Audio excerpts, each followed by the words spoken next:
Good afternoon. My name is David Bell, the Vice-Chancellor and Chief Executive of the University of Sunderland and your host for today's event. You will all have had that experience, I'm sure, when a throwaway remark leads to something much bigger. Well, that helps to explain the origins of today's event. I was participating in another session organised by the Edge Foundation when I casually commented that the failure of the Blair government to implement in full the Tomlinson reforms of 20 years ago might go down as one of the great missed opportunities in English education. As a reminder, Mike Tomlinson, my predecessor as Chief Inspector of Schools in England, had proposed amongst other things that a new 14 to 19 diploma be introduced to replace GCSEs, A-levels, BTECs and other vocational qualifications.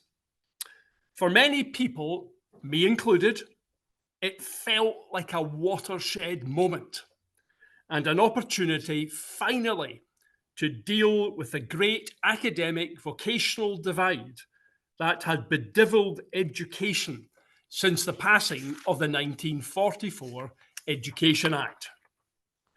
The government largely rejected the proposals, but instead introduced a new 14 to 19 diploma with a number of lines of learning, hence the plural diplomas.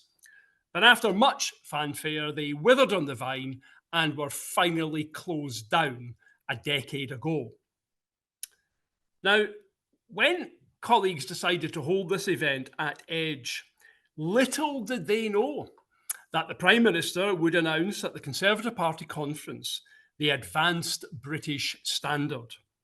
So today's event has taken on some added significance, perhaps heightened by the expectation that whether under this government or a new government, qualifications reform will be back under the spotlight. So, as we look forward, we want to look back as well to understand whether there is learning from the past that might inform the future. But we want to hear from our audience as well.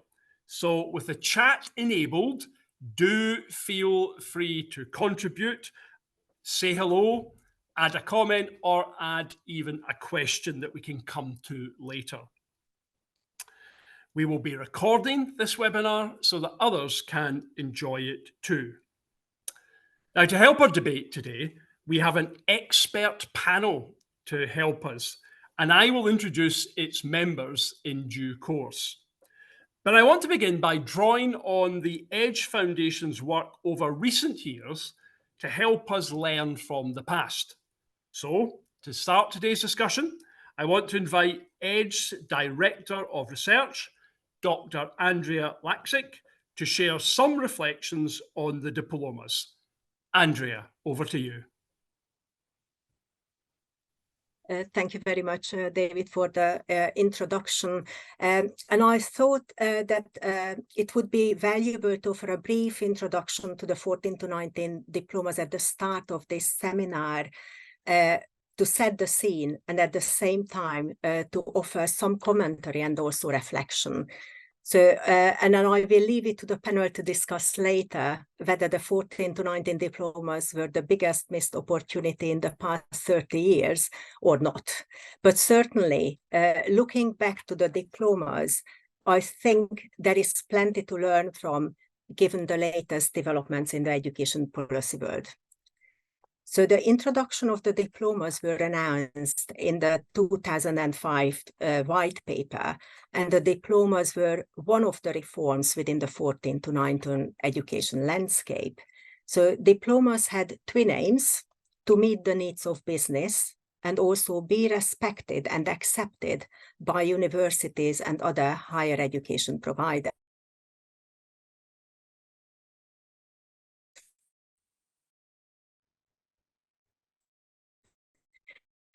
So hence they were to prepare diploma development partnerships were established to bring together employers and their representatives, and this happens through the sector skills councils and standard setting bodies, also higher education representatives, and 14 to 19 education and qualification design experts.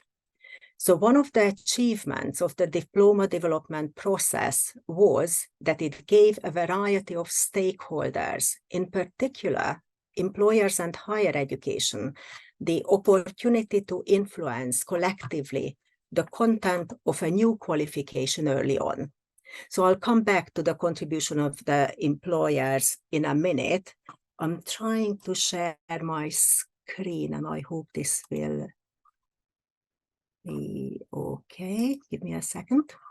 Yes, I think this may be a familiar slide for a lot of the people here.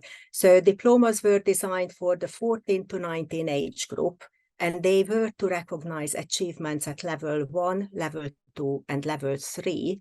Initially, in 14 so-called lines of learning, which related to employment sectors.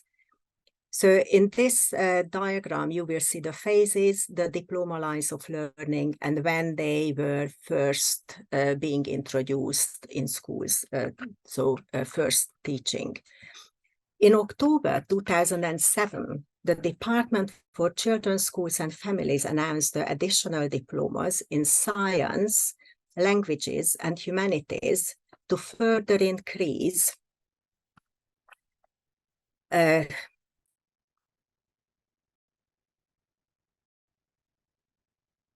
to further increase the options for the 14 to 19-year-olds. These new diploma lines would be available from 2011. So a national entitlement would operate from 2013, which would have meant that every 14 to 19-year-old would have had the right to take a diploma course wherever they were in England.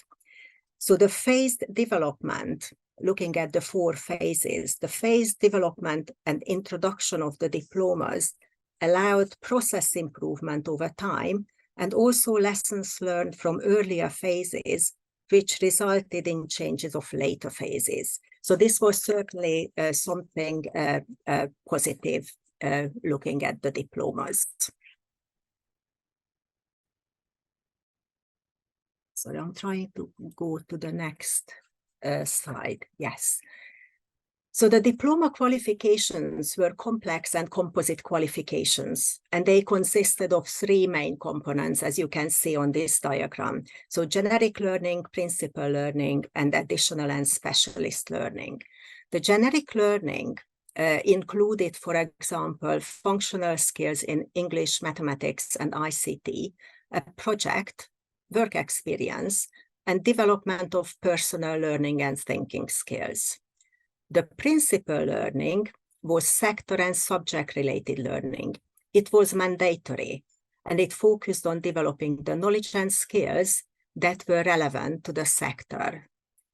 The additional and specialist learning supported choice and progression and enabled the learner to specialize or take up relevant complementary learning.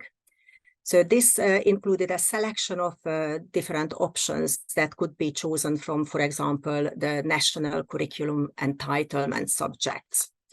So the concept and the design of diplomas had some important specific characteristics which could offer some lessons to learn from. And one is that diplomas were to be employer-led qualifications. There is evidence that employers were contributing to defining the content of the diplomas, and they had a significant role in their development. However, as concluded by the evaluation of the Diploma Development Partnership project led by Hubert Ertel and colleagues, and I was member of that research team, employers were not leading the overall process of qualification development as suggested by the phrase employer-led. Nevertheless, we should not underestimate the crucial and innovative part they played in creating diplomas. They were key partners in every stage of the development process, from developing the vision for the specific line of learning through to accreditation. Reflecting on the development process, about half of the diploma development partnerships were confident that diplomas met employers' needs. Other diploma development partnerships were confident, but with some reservations. So some diploma development partnerships reported problems with sufficiently engaging small and medium-sized enterprises, which raised some concerns that the particular need of this important employer group may not have been fully met. I mean, finally, despite all investment, time and funding, diplomas were seized in 2010 before they were fully implemented and when the Conservative Lib Dem coalition came to power. Diplomas costed almost £300 million to the taxpayer, and we are talking about young people being involved in that. So I think I would like to stop here, but I hope that this short and very selective introduction to the 14 to 19 diplomas still brings back some memories of diplomas with their achievements and also challenges. So thank you very much. I'll stop here. Thank you, Andrea. And without this turning into a nostalgia fest, I see a number of colleagues in the webinar chat introducing themselves as diploma old hands, and therefore the slides that you put up, Andrea, and what you were describing, I'm sure will have brought back a number of memories. Maybe just one question for you, Andrea, before we move to the panel. You talked about the engagement, or perhaps the lack of engagement, of small and medium-sized enterprises. Did you get any sense from the research how significant a factor that was in not enabling diplomas to quite get the traction that they might otherwise have got? Well, thank you for the question, David. It's an interesting question because I don't think this is something new.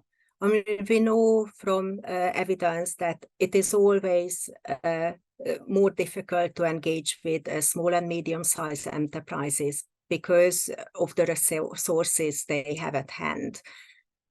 We have come across with a number of really good, innovative and creative events, how the different diploma development partnerships try to engage with SMEs as well. But clearly, the large companies, they do have the resources to engage. But we did have a lot of positive experiences at the same time. But I think the employer groups are such a heterogeneous groups that it is almost wishful thinking to get a good selection and sample of employers to engage with. So yes, we did, but it's always more difficult. And it may be something that our audience will want to comment on as we go through this session. I'm already seeing some interesting comments and some disagreement with the chair already, and that's what I like, because it means we're going to have a good, lively session today. Andrea, thank you so much for that overview reminder. Very helpful indeed. Well, I'm now going to invite our distinguished panel guests to share some short reflections, and I've emphasized short because we want as much time as possible to engage you, those of you who have joined us. And we've asked each of our panel participants to focus on upsides and downsides of the diplomas. They all have formidable CVs, but I'm not going to read them all out to you. You can read them for yourselves. So our first contributor is Lord Knight of Weymouth, better known as Jim Knight. Jim works in education and digital technology, while still being a very active member of the House of Lords, building on his considerable experience as a government minister, including in the cabinet, in a number of departments, including, of course, education. Jim, over to you. Thanks very much, David. And what a sort of blast from the past to hear words like diploma development partnership and to run through the principle and the additional content of the diplomas. Look, I think my reflections on that time, I came in when the Tomlinson decision had already been made. I definitely at the time I wasn't allowed to have my own thoughts, but now I'm allowed to think for myself. I think it was a catastrophic decision not to have done Tomlinson. And I spent 3 years as the minister responsible for the diploma program, not being allowed to mention the V word, the vocational word. We desperate as we were to position diplomas as bridging the gap between academic and vocational and trying to create that parity of esteem. And I think in the end, we were pushing water uphill in terms of public opinion, in terms of the opinion, crucially, of admissions officers for universities, in terms of parents advising young people. I think it was just really hard.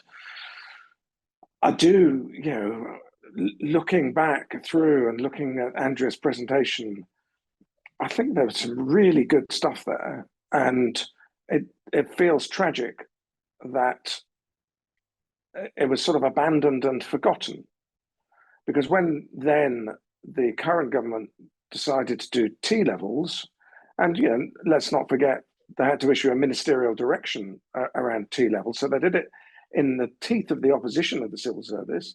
I don't get the sense that there was enough institutional memory around to come back and look at what we did on diplomas and see what could be learnt from those. And, £1 billion spent on T-levels, and they appear to be in quite a lot of trouble, which might be something we want to go into sort of looking forward. But my core reflection, I guess, is,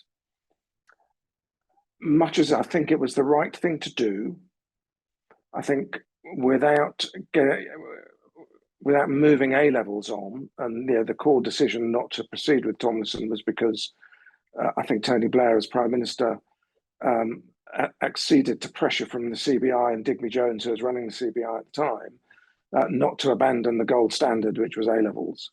Now, there are some things to reflect on now with the advanced British standard, the ABS that the Prime Minister's proposing, which essentially does allow us to move on from A-levels, but also T-levels, and will raise some of the issues that we were grappling with diplomas.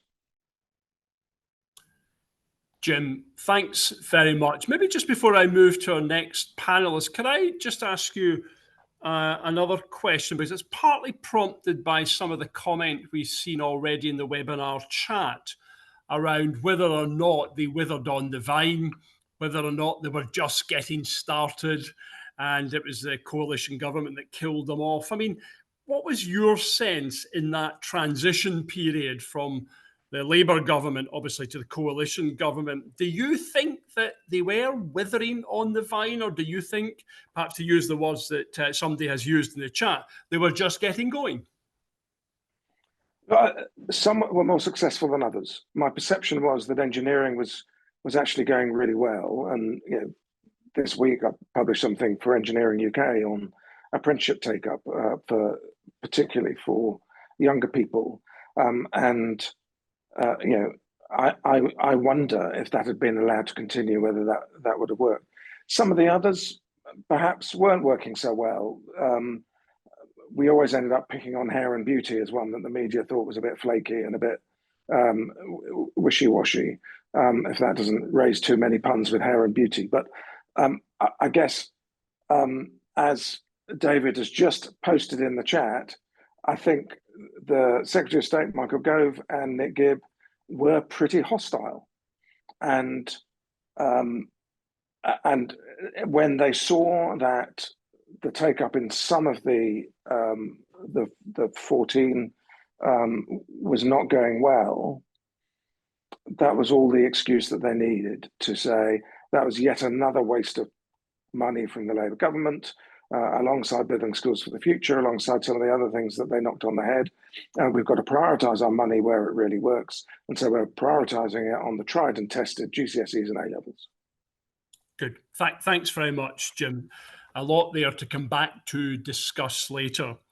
I'd like now to move to our next contributor, Professor Prue Huddleston. Prue is Emeritus Professor and formerly Director of the Centre for Education and Industry at the University of Warwick, as well as someone who's had a profound influence on education policy over many years. Welcome, Prue. So over to you. Thanks so very much, David. Hi, everybody. So great to see so many, dare I say, old friends and colleagues that we travel this journey together. And I'm sure you do a much better job than I with these reminiscences. Just to say that I was part of the team with Andrea, the Oxford Warwick team, that undertook the evaluation of the development process. So I can reflect on that. But also I was involved in initial teacher training. Warwick had some funding to prepare teachers to teach the diploma. And my background is in teaching, so probably this is what I'm thinking about here, particularly in sharing these reflections. I was asked to talk about a couple of big successes and a couple of challenges. Well, I think we wouldn't know if they're a success or not really, because they didn't get the chance, as you already said. But I would like to start with a couple of positives. My feeling was that at least whatever happened, this was thinking about 14 to 19 as a continuum of education. And about that, I was very pleased. Nothing was going to break at 16, it was 14 to 19. And it reflected the reality and it reflected Tomlinson. I was also pleased with the design principles in the sense that it looked not just at subjects. It was a composite qualification, and it gave a lot of thought to not just the subjects young people would study, but the other skills that they would acquire through learning in this way. And it would give them experiences, we hoped, of course, beyond the classroom, in workshops, in studios, in wherever, in lots of different places. So the design principles, although we can argue it was very complex as it rolled out, but I thought that was a very positive thing, because for me, it focused very much on pedagogy. And that's what I'm interested in. And I have here something I pulled up from my bookcase. And I think there are very few copies. I noticed Tricia Fettis is in the audience. You'll recognize this, Tricia, the diploma in its pedagogy. It was some guidance we gave to QCA at the time about what we thought diploma pedagogy was all about, the positives. And we felt that it was offering young people rich learning environments, a variety of different learning environments, different ways of learning, including learning by doing, practical applications, planning and reviewing their own learning through the personal learning thinking skills, knowing how to improve performance, not be in or out. You were on your journey there. How could you improve your performance? Interacting with a variety of other people in workplaces, learning in these less formal ways, and assessment for learning and development of metacognitive skills, which are now being revisited, I noticed, by Ofsted. They're greatly exercised at the moment. We're undergoing inspection at the college where I'm governor, and we're all absolutely boning up on metacognitive skills. So nothing changes. So for me, those were the positives. In terms of the challenges, well, I think there was little clear understanding of what these qualifications were, what they were seeking to achieve, because they were actually seeking to achieve a multiplicity of diverse aims. And this caused confusion. It's like, I will say, the Hydra, you cut off one head and another pops up. And you imagine you can do it all with the one slaying of the Hydra. You can't. And this qualification, if you look at the guidance, was saying it would, increase staying on rates, it would more people be in higher education, more people be in employment, we'll stop the NEETs problem. I could go on. But it had many diverse aims. And I think that's why the Diploma Development Partnerships had a problem.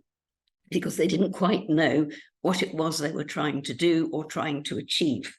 And I noticed David Summers is in the audience, David, and I reflect on an OCR, a piece of evidence given to select committee saying that there was confusion over the purposes, which led to a lack of consistency across the first 5 diploma lines, because these partnerships didn't really understand, or they had different understandings of what these were for. And then finally, for us who's working on the evaluation and trying to get teachers prepared, there was this sort of manic way that it must happen, it must go on. And as I saw Macbeth last week, I thought, aha, yes, these people were so steeped in blood that it were as tedious to go back as to go o'er. And it seemed that the pressure was such that this had to work. It's going to happen. It had to work. And I think that was the reason, people got absolutely fed up with the changing advice in the early stages, advice being given when work had already been done. And I think this is what caused dissatisfaction with employers, lack of clarity of what it was. And also they're not experts in developing qualifications. So it's not really very fair to tell them, oh, you're developing a qualification. You're not. You're looking at the content that you want to see in the line of learning. But don't be disappointed when it comes back looking rather different. So those are my reflections of those days with diplomas.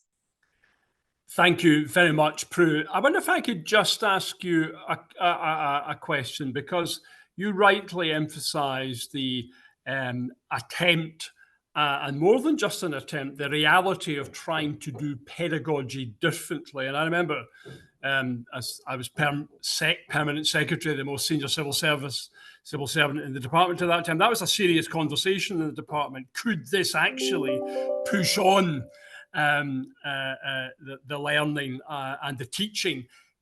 Did it achieve that aim? And if it did we lose any of that benefit when the diplomas were finally abandoned? It did achieve it in part, because I think those who were more experienced in working in that way, they could pick it up and run with it. For others, it was much more difficult, and a lot more work needed to be done to roll that out. So it was a gift to those of us who like working in that way, but then you had to bring in the hearts and minds of the others to think about working in that way. What I would say is what's been lost now is the tension between what has resulted, the tension between regulation and innovation. And the more we regulate and regulate and regulate, then there's little chance to innovate, really, and think about other ways of working. Prue, that is today's throwaway comment is going to lead, I'm sure, to another Edge Foundation seminar, Regulation and Innovation Discuss. Thanks very much, Prue. That was an excellent contribution. We're now going to hear from Ian Pryce, Chief Executive of the Bedford College Group since 1998, and an outstanding leader in further education, as well as someone with considerable experience in other parts of the education sector and the private sector. Good afternoon, Ian, over to you. Thank you, David, and it's lovely to see everybody. I suppose I start by just saying, when I was asked to think about diplomas, my first thought was a bit like that quote about the 60s. If you can remember them, then you weren't really there, And I know we offered diplomas. I was the principal at the time, but they were never central. Unfortunately, they were never central to the offer in an FE college. So by and large, students came to FE colleges to do construction, hairdressing, catering in the way they always had, and so did A-levels. So in that sense, I think there was a missed opportunity. When I reflect on the successes, I suppose for me now, looking back, I think it was the first time we'd really got a handle on the importance of literacy and numeracy.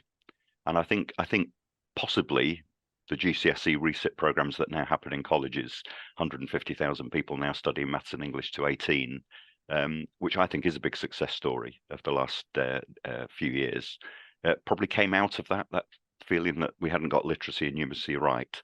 And I think it did raise the status, which was one of its aims, of technical education. And I think that's coming to the fore now, but it takes a long time for that to be seen. And certainly since that period, colleges now are the dominant sector for 16 to 18-year-olds.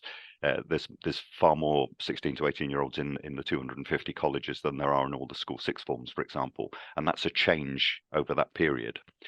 The other thing I think I reflect on, I think Mike Tomlinson did a fantastic job in showing us how to gain support of the whole education sector. The approach to teachers, especially, I think, was really, really powerful, and we can learn a lot from that when we're introducing change. So they'd be the positives, I think. The challenges for me were really how all these things fit with the whole existing system, and particularly the system post the diploma. In lots of ways, it felt it matched global trends. There is this global trend for more hours of compulsory education, longer compulsory education, specialise later, enter the labour market later. So it sort of fitted with that very well. But our context is different, isn't it, in England? And when we see in FE in particular, the funding has led to reduced tuition hours over time, as well as reduced staff pay, and even things like in the A levels, the AAS is gone, so we've become more specialist, and T levels are more specialist qualifications than BTECs, for example. So, from Key Stage 3 through GCSE to ANT levels to degree, we get more and more specialists. So it might have gone slightly against the grain with that. I think the other thing is always, I think Jim alluded to this, you've always got to wrestle with inertia and vested interests and preferences. And I think sometimes we forget that. We concentrate too much on employers and need, whereas change, people often stick with what they know is safe. So Jim said the A levels were the gold standard. They'd even then been going 50 years and were a really strong, powerful qualification. So it was always going to take something to replace those. And they do serve the most influential families, I think, very well, don't they? They give you access to a world-leading university system. So you've always got that question: what's in it for me if you change with people with influence? And then you've got the students saying, I don't particularly like maths and English, and I want to work more part-time. Why would I want to study for longer as an individual? So I think in designing education systems, we need to make sure they're attractive to learners who choose these things just as much as employers. So they will be a key thing. I think the other thing that did work, particularly with the diplomas, is they were qualifications and not wrappers. At the moment, we have these things called programs of study that young people do now, but actually no student has ever said to me, I've achieved my program of study. They all say I've achieved a BTEC and a GCSE. And I think that was always a danger. If you just make something a wrapper, it doesn't really, with a W, it doesn't really mean very much to anybody. But I think overall, I think it was I'm an optimist, and I think it's helped get to where we are now, which is a very good place, I think, for technical education. So I think there's lots of very positive lessons we can learn when we're thinking about broadening the curriculum, which I think most people agree with, but not undermining that need to specialise a bit later on. So they've been my reflections, David. Thank you very much. And can I just come back to you on that last point? It's a very interesting point, actually, that whilst the diplomas were no more, you actually think that, in a sense, an argument was won about the kind of education that we would be seeking to promote and develop. Because, of course, some people might have said that one part of the coalition's education reform programme was to go away from that kind of broadening of the curriculum. It was much more about narrowing. So I'm very interested in that point you made about development. Yeah, it's a tricky one, because I think in general, I think that you could get a cross-party consensus that we need things to be broader. I think that's where I'd start. But having said that, the other criticism that was levelled from a technical education point of view is there is a danger if you make things broader in a technical sphere that you get somebody who can talk a good game about engineering, but they don't have the hand skills, and they need to be a bit more specialist. So it is a difficult line to cross. I think it's at what point does it become too general, and that's where the extra hours, I think, help. I think that's what was one of the big things about the Prime Minister's announcement about the ABS, about funding more hours of tuition. Then that makes everything a bit easier. We might have time later in the conversation just to pick up current developments given the Prime Minister's announcement, but I'm sure for a number of people here in this session today, there were echoes of some of the conversations we were having around diplomas in what the Prime Minister said. Ian, thank you very much. That was a great input. Our final panel input comes from Nicola McLeod. Nicola is a highly experienced leader in secondary education with experience of working both regionally and nationally. And she now works as an assistant director for the Greater Manchester Combined Authorities Education, Work and Skills team. And of course, for those of you that might have picked this up, some ideas about developing a more regionally focused qualification. And I wonder if that's something that Nicola will touch on, or we might come into in conversation. Nicola, welcome. Over to you. Thank you very much, and good afternoon, everybody.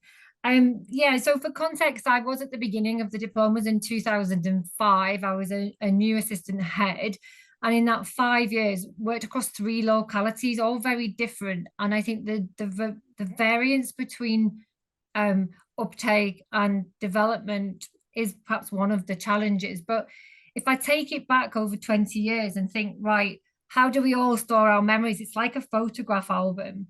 And if I had one picture in my mind that I could capture, it was a very sad day post-election where I spent probably, I don't know, 8 or 9 hours bin bagging every single resource that had to do with the 14 to 19 diplomas. And overnight it was gone. And so that image stays with me quite negatively. But the sad part of that is, I think from a metaphor point of view, is that the message that we want to send our young people? And I felt like that in a way was the sort of the way policy has been written. So that for me is where the, sort of some of the challenges were very much around collaboration. So I was in that 14 to 19 early setup with local authorities, schools, colleges. I'm not sure the right people were always in that collaboration. I think there wasn't enough practitioner focus. I think that the paperwork we generated was massive, hence the bags. I also felt when talking to some of the practitioners, the burden, they felt the education sector particularly carried the burden for this. And I think it was hard, and in particular, health and beauty, hairdressing came out in terms of that science content. And critically, one of the things for me that was hugely absent in that point was the place of young people and the communication and their agency in the transformation. I don't often start with negatives, but I think in terms of memories, that's where it ended. And if I contrast that with the beginning of the journey, there was such excitement. There was such an energy of wanting to do right by young people and make this work. So I think that was one of the biggest successes. I agree with Prue, the pedagogy. One of my last pieces of work on the diplomas in Salford, actually, was I went into one of the local schools and I saw their creative and media work all around the classroom displayed. It was some of the best work. When I've done teaching and learning observations in classrooms in the past, I don't think I'd ever seen such high quality, creative, inspirational work that those young people had done. So that was a really positive thing, and that was testament of the staff and the work. I think other positives around this and the successes were the emerging relationships between employers, and there were some, but it was a slog in some areas. It varied by region, and also again, as Prue's put out, this sense of 14 to 19, the integration between the FE and the pre-16 world. The universities, particularly for us, perhaps didn't always play such a big part, but bringing that triangulation, and I think where we are now, particularly with our mayoral input around creating something regional, there are lessons from, we've had those conversations about not losing the young people, not losing the focus on what happens to them when we make these decisions, and do we consider that, and their families. So when we're thinking about building on the assets of the system, I think there were nuggets of that time that we can apply now to build on from and really look at true integration of a system, but it needs more time. 5 years, in the time that I was involved with it, you can never get that system change. And I think sometimes there was a lot of people doing things that potentially didn't really add value to the practitioners.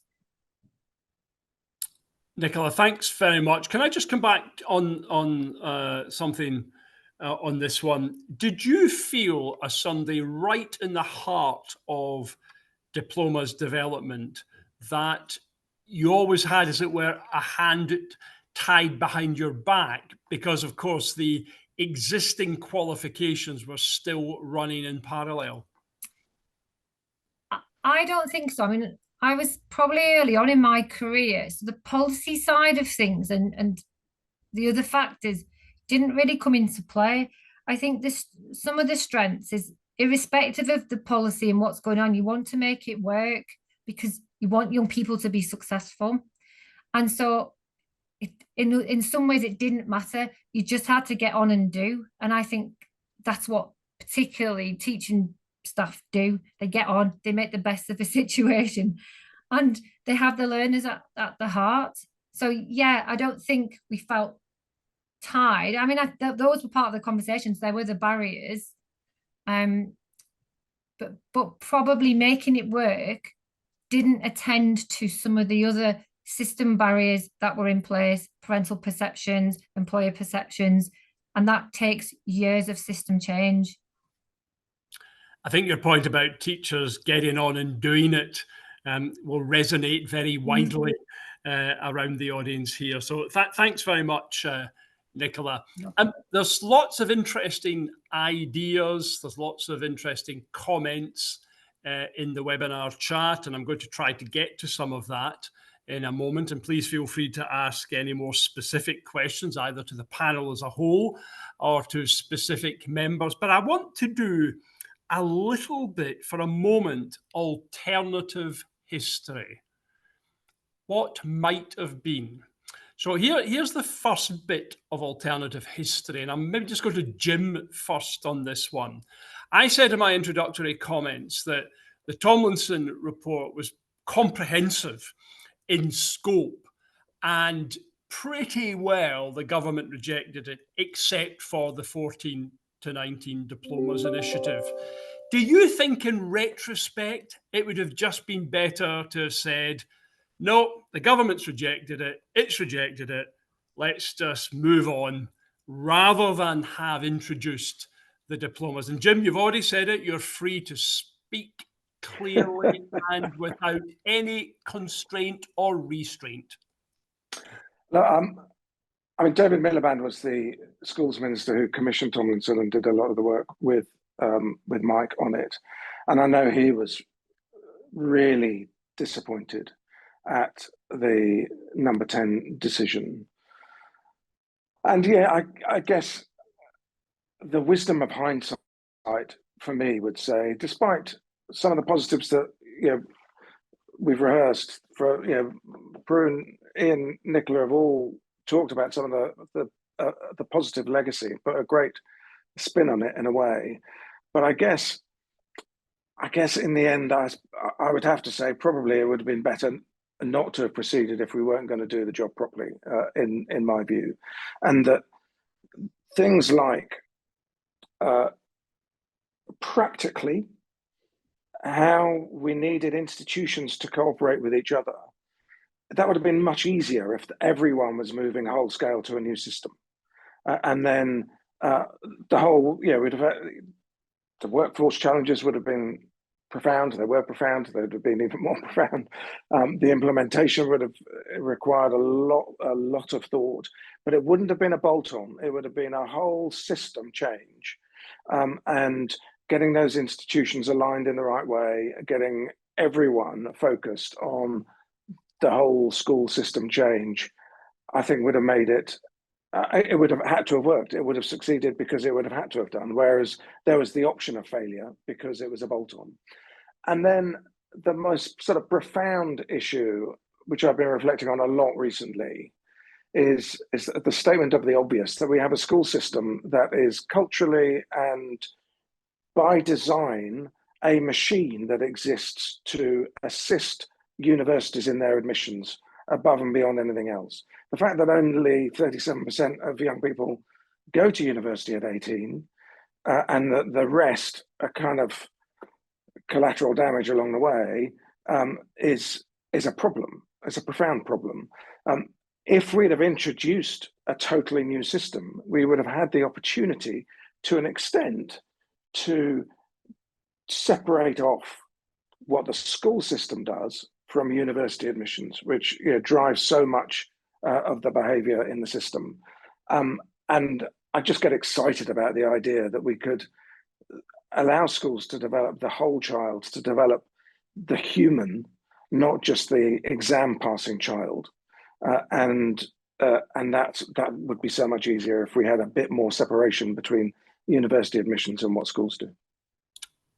And it's interesting that I see Mary Curnock-Cook has put an interesting reflection in the webinar about the pressure from the department to make the diplomas work. And I guess that's to some extent related to what you said, Jim, that, government had rejected the full Tomlinson and then felt very much invested in demonstrating very quickly that it hadn't made some catastrophic error because we had this alternative. I was appointed Minister of State for Schools and 14 to 19 learners. It's even put in the title of my ministerial position, not that anyone apart from me ever remembers that. And if you as Permanent Secretary, David, were giving Mary too much of a hard time, now's your opportunity to apologise. Mary and I have long made up. Can I do another bit of alternative history? And I'm going to ask Prue to do a little bit of alternative history with me for a moment. So, Prue, let's imagine that actually Tomlinson had been introduced in its entirety, as Jim was suggesting.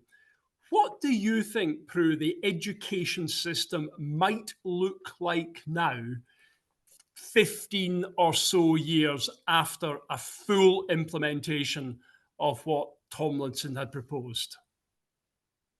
Well, I would hope that we'd achieved a much more integrated programme, and I mean programme, not subjects, programme for all our young people, 14 to 19, whatever, which would include general qualifications, and I wish you wouldn't keep calling them academic qualifications. That makes the discussion even worse. General qualifications, vocational and technical, but also those very important generic skills. And every survey you read of what employers are looking for, they're looking for these sorts of skills. And if we could have integrated that as well. I would also like to see a project like the extended project, which has been one of the very successful outcomes actually from the diploma, and it was available at all levels of diploma in whatever form. So I would like to see a much more holistic approach to the opportunities for 14 to 19-year-olds to be able to mix, match, build a program which suits their needs and that offers them some progression, and not be locked into some pathway from which there is a little escape. And this seems to be happening just more and more now. So that's what I hope we would get. Talk about the education of the whole individual, but really, I mean, that's what we're looking for. The wider skills, knowledge, attitudes, behaviours for your life, not just for the next stage, whether that's in employment, however short-lived that might be, or into higher education, because it's things change so rapidly, but prepare someone much better for life beyond college, school. And David, if I may, can I ask Prue, how do you think the private sector would have responded? Do you think they would have hung on to A-levels and we'd have had this sort of apartheid, or do you think diplomas in the end would have won? I think it's very hard to imagine anything when the independent sector would embrace diplomas. Perhaps they would just continue to embrace A-levels and the IB. I think if you look at many of those who entered the IB come from the independent sector. So to an extent, they have something there which they already use, but of course, heaven forfend that we might call that a vocational qualification, although of course a lot of doctors and architects and lawyers who I understand undergo vocational education come from the independent sector. So, but I don't think they would have embraced diplomas. I don't think they even had the resource, the human resource to do that. That's a very interesting question, and of course that was quite a live topic. I remember in the in the department. I just want to stay with this alternative history piece for a moment, because if you look at the early coalition era reforms, the ones that were most directly associated with Michael Gove and his time at the Department for Education, you might have said, well, that was a very clear different path chosen to what was envisaged under Tomlinson and what emerged through diplomas. And actually, you know, many people who were supportive of the government at that time would say, well, that was one of the fundamental shifts in the English education system. I find it rather interesting that to some extent, the Prime Minister's recent announcement, not quite pushing away from the Gove era reforms, but there are many more echoes in the Prime Minister's statement of what we've been talking about that I wonder if Michael Gove would have been entirely happy with. And I just wonder, Nicola, given some of that frustration that you expressed, how you view what's happened since. So the Gove era reforms, and then just some early reflections from you about the Prime Minister's announcement, and you know, what does that say? And are you optimistic about some of that great work that you said you were involved in doing in the early 2000s, maybe having an opportunity to come to pass in the future? It's a really good question. I'm going to have to be careful. Am I optimistic? I think we have to remain optimistic. I think where we are now, if I look at some of our regional and sub-regional thinking, partnership working that is happening without qualification, well, there's some qualification reforms, obviously, but without the push from a prime ministerial push. I think there is something in the devolution space around how we see the opportunities for employers and for young people, and how we embrace the system a little bit more. So I think we have to be optimistic because it's clearly unresolved.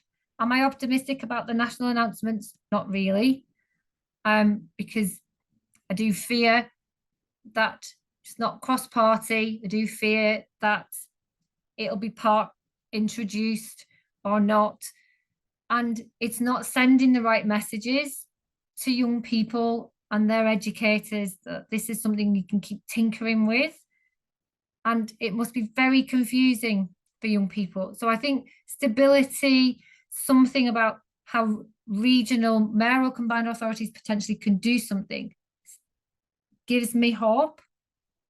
If it can work at a national level too, which I think it will and can, then by all means, yes.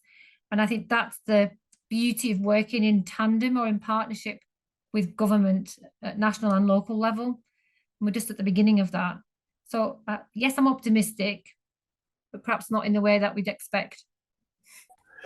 I think, as I said in my introductory comments, another good reason for having the conversation today is not just on the back of the Prime Minister's announcement, although we were ahead of the game in setting this up, but also I would imagine that if there's to be a change of government, any new government will want to think afresh about aspects of curriculum and assessment. So I do think this is a good time.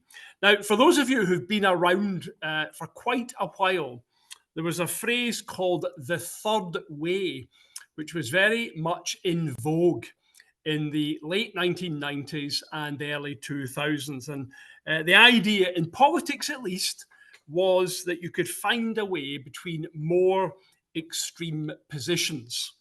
Now, I wonder, is there a parallel here? I'm going to go to you, Ian, on this one. Is there a parallel here potentially in qualifications reform, such that there is a middle path between the status quo on one hand and changing everything on the other? Can we find, should we find a way through? I think there is, and I suppose I come at it from in terms of the way students behave and what they say to us. And So if you take something like T-levels, that's a very specialist qualification. And inbuilt in that is an assumption that a young person knows exactly what they want to do. And if they do, that's a perfect qualification. And I can also see, as Jim said, in a way, if you have a proliferation of qualifications, the new ones tend to lose out. So I have a sort of sympathy for the idea that you've got to remove the BTEC option to make the T-levels work. I don't think it has to happen, but I can understand why somebody would reach that conclusion. I think what we find, our data is really interesting with technical students, that there's two things I think that always, for 20 years, the data hasn't changed. The first is your employability, not so much what you earn, but your employability is completely related to the level of study. So if you leave us after level 1, your employment prospects, 60% of students are employed. If you stay to level 2, it's 85%, level 3, it's 93, level 4 and above, it's 98 in our college. So, and the subject doesn't matter. So we always have this thing about find what you really like, and I think that's the middle way, and study it to the highest level. I think it's that level that's the key for us as the middle way. So that's one thing. And the other thing is just don't make those assumptions that people will do the job that they've studied. I think that's really important. It's only about 60% of our students end up in the subject they've studied. And that's a fairly consistent figure across all subject areas, even things like engineering and construction. And when I talked to I remember one of the first students I met when I first came into FE was doing travel and tourism, and I asked them, I just made the mistake of asking if they were, hoping to work for EasyJet or Britannia down the road in Luton. And she really told me off and said, why are you making that assumption? If I was doing French and history A-level, would you assume I'd be a French historian? And it was such a powerful comeback. And she said, I just like the subject. Why do you assume I'm different to students studying A-level? So I would think, I still think there is room for that less specialized, broader thing in line with Tomlinson. I think the other thing on this that I would just say, though, is that I think one of the worries for me about the Tomlinson was it was aimed about stretch, but it also talked about reduced assessment and reduced exams. And I think one of the things that has come out of COVID for me was that notion that assessment wasn't very accurate and it benefited people in private schools more than others. And exams, I think, is associated now with objectively high standards. So I think that's the bit I think there still has to be a strong exam element as part of that third way for me. There's another throwaway comment for Edge to come back to, because I think a number of us across the education system, further education, higher education, as well as schools, are wrestling with questions around assessment. And that's a good link to have made, Ian. Just on your point, I mean, it was interesting. I was struck by what Rachel Meach has written in the webinar chat about trying to develop the humanities diploma at a point where it was obviously overlapping with the GCSE and the A-level. And I guess this is always the tension you have, that if you remain or retain qualifications that have both lineage and a perception of quality, an aura of quality around them, it is sometimes quite hard to find a space for a new qualification. Any reflections on that? Well, I think that's a very good point that Rachel's made, and just to give an example, I do some work with Cambridge on not the board that Mary works for, but with OCR and other people. And I know, talking to engineering professors, for example, although they rate the T-level qualification, they say you couldn't possibly do an engineering course at Cambridge because as a qualification it's not deep enough in terms of mathematics, so you'd be better off doing a set of A-levels. So I think you've just got that constant tension about, even when qualifications are probably equivalent in lots of ways, they're not equivalent in all ways, and I think that's a difficult line to find as well. One of the comments, and perhaps go back to you, Prue, on this, you touched on it and Jim touched on it actually in his job title, about the thinking 14 to 19. And I think there was a genuine optimism in the early 2000s that we could finally see that continuum of education from 14 to 19. Do you think we've lost that momentum, Prue? Yes and no. It creates a huge problem, because if people, since this all happened, of course, we had the raising of the participation age. And then there was the huge issue around, well, what type of program will we provide for people who perforce have got to engage in education and training? And I think that's now left us in a position where we're not providing anything, in my view, satisfactory at level 1 and level 2 for young people post 16. And, you know, it's being hotly debated at the moment. So my concern is that if you're not thinking of a proper continuum, then you get this almost drop-off point at 16. We had 300 young people turn up at the college in enrollment week that we didn't expect, and they've been sent along because they hadn't got required grades in maths and English to continue in their school sixth forms. This is the sort of problem you're wrestling with. What program would you provide? Unless it's seen as a continuum rather than a dropping off and trying to find something else, and that something else is a T level or an A level, and there's not much else. There is at the moment, but all kinds of issues there around the types of programming you would offer. So I feel perforce we have to think 14 to 19, because perforce these people have to engage in some form of educational training. But I don't think we've thought about it in any proper holistic way at all. I think we've still got this dropping off at 16 and then think, what can we do with you now? I mean, you know, it's pretty shocking, actually. I was struck in some of the earlier comments on the webinar chat about the sort of coalition of employers that colleagues have commented on. And I'd just go back to you, Nicola. Do you think, again, there was a lost opportunity to build on that coalition of employers who clearly, given the examples cited here, were really keen to be involved in diploma development? And perhaps just reflecting a little bit on your Manchester experience and the idea of the MBAC. How important has that employer collaboration been? And again, lessons that we might learn if there is a new approach to be taken in the future. Yeah, I think it's interesting. So I can only base it on my memories, and that honestly, they're just so patchy from like 20 years ago. But I think there are some localities, and I think it's true now, even with trying to engage with employers across for different reasons in the education system, it does depend where you are. So Manchester City, yeah, of course, tons of employers, really keen, great connection between local authority, all that business development side.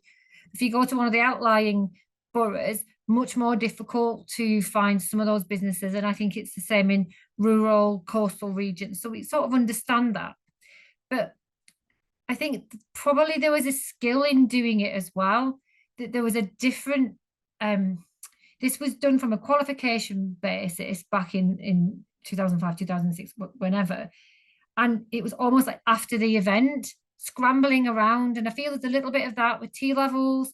You know, we have to get the reforms going, and then, oh, crikey, we need employers. Right? And then it's a scramble for them. It's competitive. And I think where I'd like the system maturity to move to, which I think is where we're going with our devolution governance, the work of the mayor is to look at that integration and to start working with employers upfront and differently, so that there are touch points. And the MBAC is around 14 to 19, well, it's 14 to 19 and beyond, thinking about the opportunities. Where do employees, and I will just say here, if it's appropriate, that as the times have shifted, what has been done well from a combined authority point of view is the careers and enterprise work. So that change in employers and the numbers of employers we have connecting with our schools, not to the extent we'd like, but we have a strong foundation that wasn't there a decade ago. And I think the read across from that, the benefits employers are getting, is now propelling us into a different way of using that learning into the T-level apprenticeship space, bringing employers through the system and working differently with them. So I think I'm very optimistic about that, because things have changed in the last 2 years.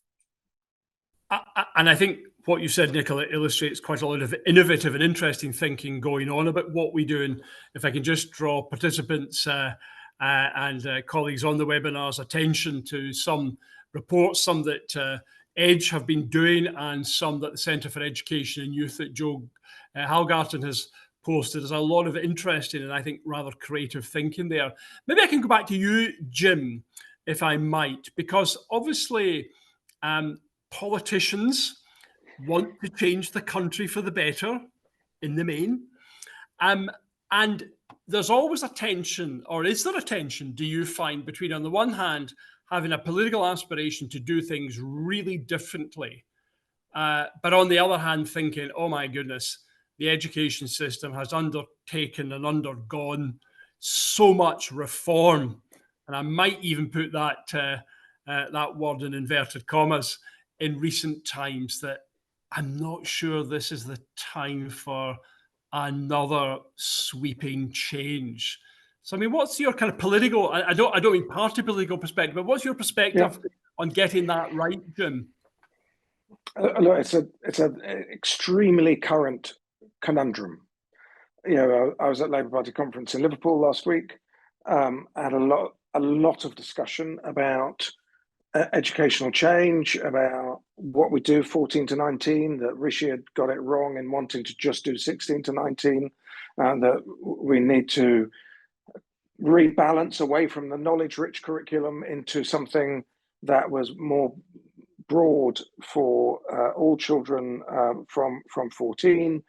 Some issues around what we do about fixing essentially a very boring curriculum at GCSE, especially in subjects like maths, that it's boring to teach, boring to learn. It's full of hand calculation that nobody does anymore because we're all using computers, and you've got to do some. What's the content going to be? All of these discussions about change, which all the educationists were excited about, but at the same time, in the same conversation, they're saying, yeah, but we haven't got the capacity for the change that we want. Because of the workload pressures. And so my political instincts, David, are to say, what I would want an incoming government to do is to, first of all, announce what it's going to stop doing. The governments dictate both the inputs and the outputs, and it should choose one or the other, and sort of free up teachers to teach and really focus on how we retain the workforce by freeing them up, by carrying on funding BTECs and other qualifications, so that we've got a richer range of qualifications for schools and colleges to choose from, freeing up the accountability system and the inspection system so that there is more trust in the profession, and so that the accountability system can include some of those alternative routes and can provide oxygen for creativity and for some other, design and technology. It's just a national tragedy that we've seen such a decline in D&T, given what the economy needs, given 30 years of really sluggish productivity for Britain as a whole. So I think there's a roadmap that needs to be set out, and it starts with stopping doing things, trusting the profession, liberating the profession. And then that buys the political capital to do a proper curriculum review, to think very clearly and engaging with all the right stakeholders around what school is for in an age, where currently we're training people to be outcompeted by the AI, by the machines that are coming faster than we're capable of moving. We've got to have a school system, in my view, that's much more about how we bring the best out of people as humans, because we'll compete as humans, not as machines. And so, what we take the time on the purpose of schooling and what the curriculum should be, and then the qualifications and the accountability system to reflect that. Make sure we've got a workforce that then is prepared and properly trained and has the professional development to do it. And then the change can happen probably as a second term thing. So you use the first term to sort of fix and free up the second term to implement the change. So, Ian, other end of the telescope, new government comes in. Lord Knight has a very, very prominent position in the cabinet, phones you up and says, Ian, we're going to do major reform. Reaction from you? I think the first plea would be the political instinct to us always seems to be, instead of making it work, make it new. And in our experience, that doesn't work.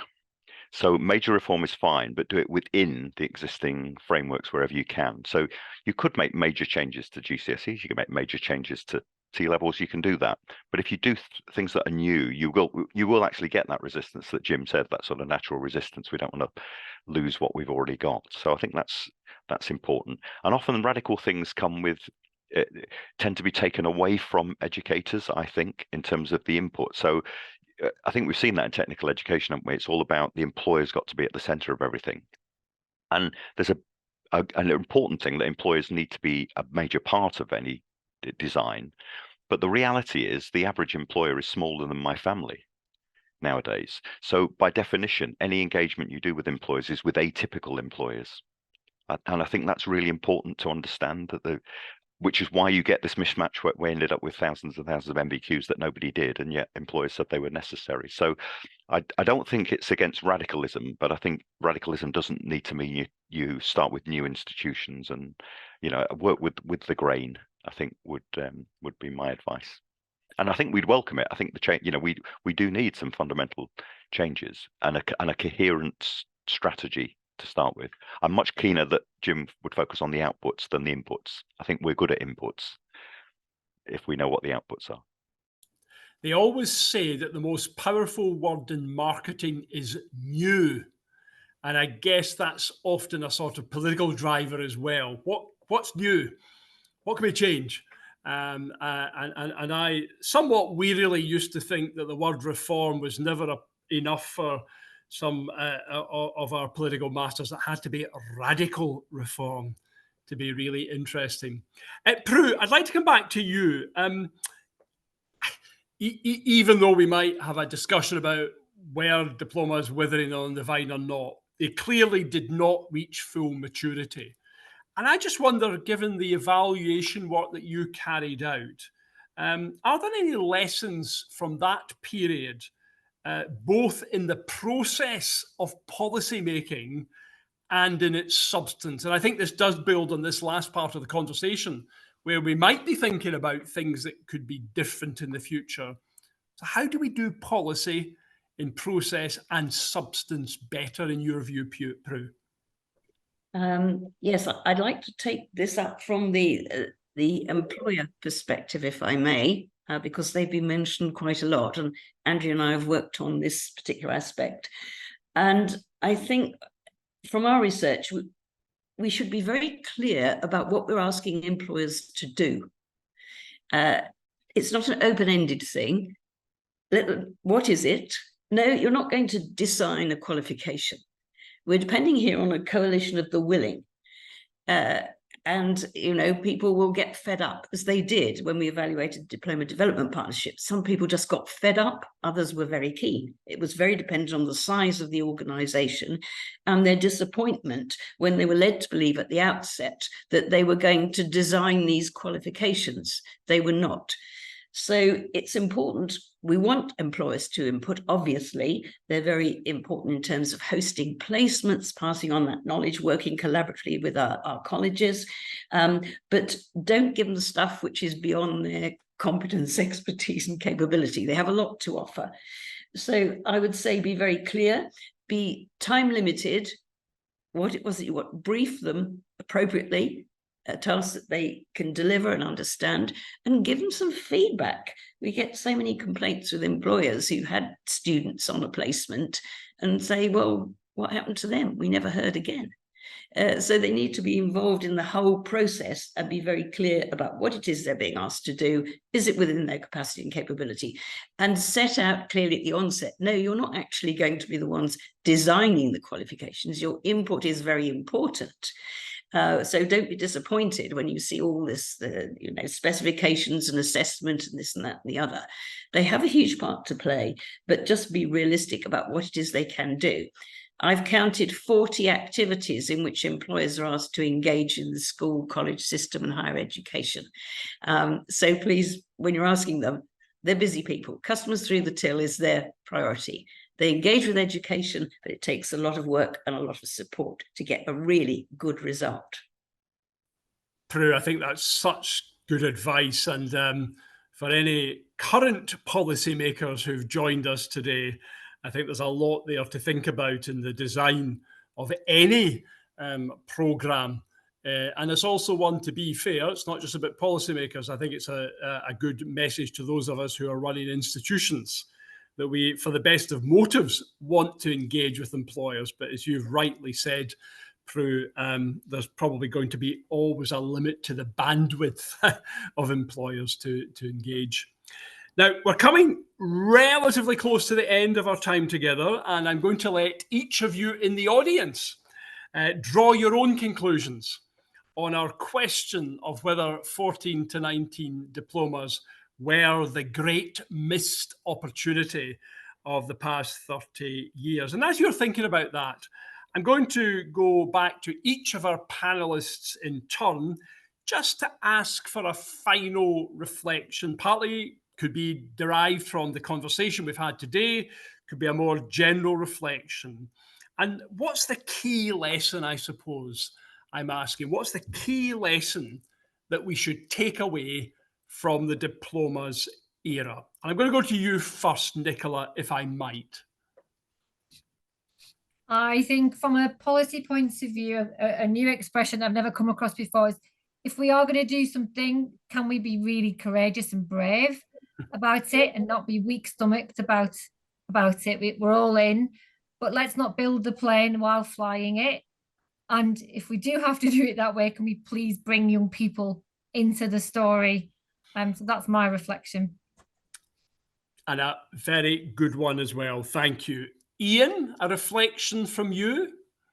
I'd have two, really. One is, I think, if we design anything, we must always make it compelling to the learner, as opposed to the employer or the government or anybody else. I think if you can make it compelling to the learner, you've got a chance of success. And the other one I was just thinking of, it's unintended consequences, David, was I think just about that third way thing, that actually if you introduce a third way, it sort of almost by definition means there'll be less people going on the other two ways. And I think one of the things I was reflecting on with the diplomas is it might, had it come in, it might have ended with fewer people going into some of the trades and other things. And that might have been a consequence we didn't want, because there's a group of people who perhaps would have liked to stay on to school, and the diplomas would have allowed them to do that rather than move into a technical space. So I think we're seeing that with T levels, great qualification, but we're probably going to get fewer people studying at level 3 in those areas. Very interesting, Ian. Thank you very much for that. Prue. Yes, two reflections.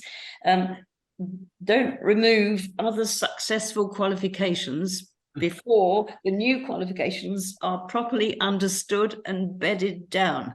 And we're seeing a rerun of that now with the BTEC issue. And finally, for me, please stop confusing qualification reform with curriculum reform. The qualification is not the curriculum. It's part of it, but the curriculum is much broader than that. So you won't achieve curriculum reform by simply changing the qualification. That's such a great observation, Prue. And any future government minister, I hope, might be listening to that. Talking of future government ministers, let me go to Lord Knight. Your reflections. I loved the reflections we've had so far. Two from me, I guess. The first, it's hard for me not to think that the Prime Minister, the current Prime Minister, has reflected that when he's looked at how well T levels are going, and I think it's a real struggle with T levels, that creating a bridging qualification between, I'll call them general qualifications and vocational ones, Prue, is really hard. And that maybe it's easier to go and do what Nicola said and go gangbusters and go for a whole scale reform of 16 to 19, and that's actually easier. And that maybe Tomlinson would have been easier than diplomas in that vein. And the second would be listening hard to Ian and others. Adapt, don't novate. So if in policy terms we were to, a Labour government came in and were to decide that we wanted to go over there, wherever there is, having decided that, have a look around, look through all the cupboards and and see what we've got already that might deliver that, or that can be easily adapted to deliver that, rather than spending hundreds of millions of pounds starting again with something fresh and radically reforming. Well, Jim, thank you for that. And of course, one of the purposes of today's event was to take a look through the cupboard to see what is there. And certainly there's a lot there. And even better, as we've seen from our webinar and the chat, there's a lot of experience and knowledge out there. So for the many people who've contributed, who were part of the Diplomas initiative, I do hope that you are still involved in some form or another, because we're going to need really good folks to bring about the kinds of improvements that we all want to see in our education system. It just remains for me then to thank all of our panelists for their expert input and for responding so well to questions that they didn't know in advance. We are grateful, of course, to all of you who've participated, and particularly those of you who've put comments in the webinar chat, because that has really opened up a whole bunch of lines of inquiry for us to consider. I hope that future policy making will continue to be properly informed by lessons from the past. Thank you for joining us, and enjoy the rest of the day.